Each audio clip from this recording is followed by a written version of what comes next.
jam session is the way that people have always learned to play jazz.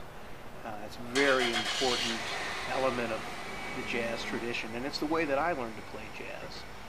What are we doing with this? What do you want to do? The 2 key thing? Like C to E5? The first half of C, second half of E5? Okay. Okay. We take the melody in all harmonies. Right.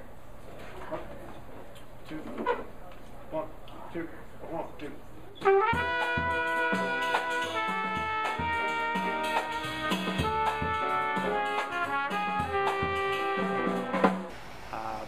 What I'm trying to do here is a real old school jam session, like the jam sessions I learned in.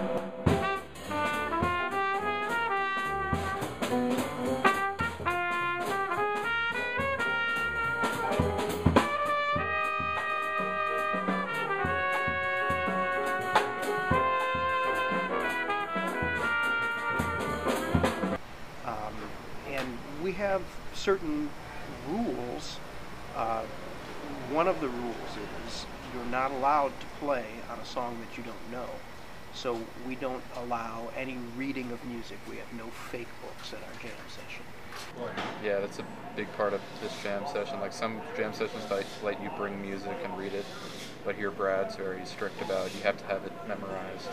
A player has to be familiar with the tune. They have to have the tune memorized, and they have to be able to get up and hold their own with professional musicians while we're playing this tune.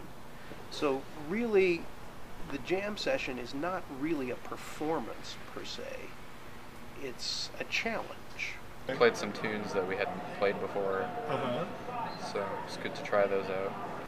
And it's a challenge for players of all levels to rise to the highest level of music.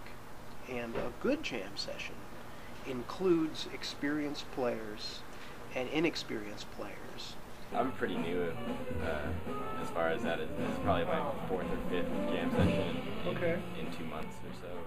It's a place for experienced players to practice playing together outside of their own practice room and to challenge and push each other. And it's a place for inexperienced players to try their skills out and see if they really work with the experienced players. You know, just some famous jazz musician once was saying that you know he learned on the bandstand, and that is a big thing. So the best way to learn how to play jazz in a group with songs that you may know really well, you may not know very well, you may know everything except this one turnaround. You got to pick that up.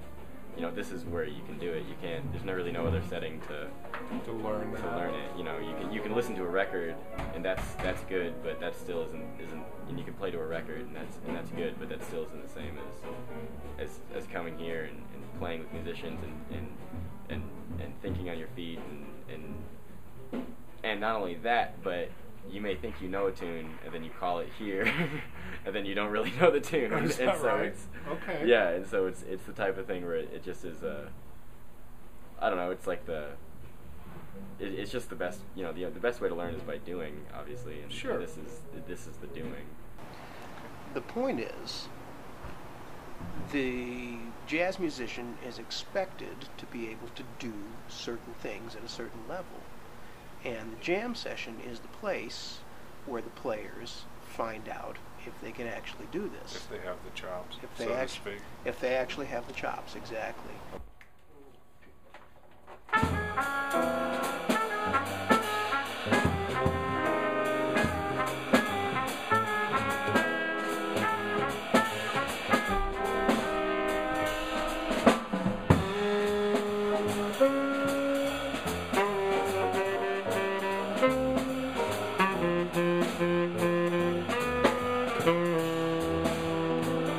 It started out as an idea that I had because I teach at the University of Colorado, and I wanted my students to have this experience outside of the classroom.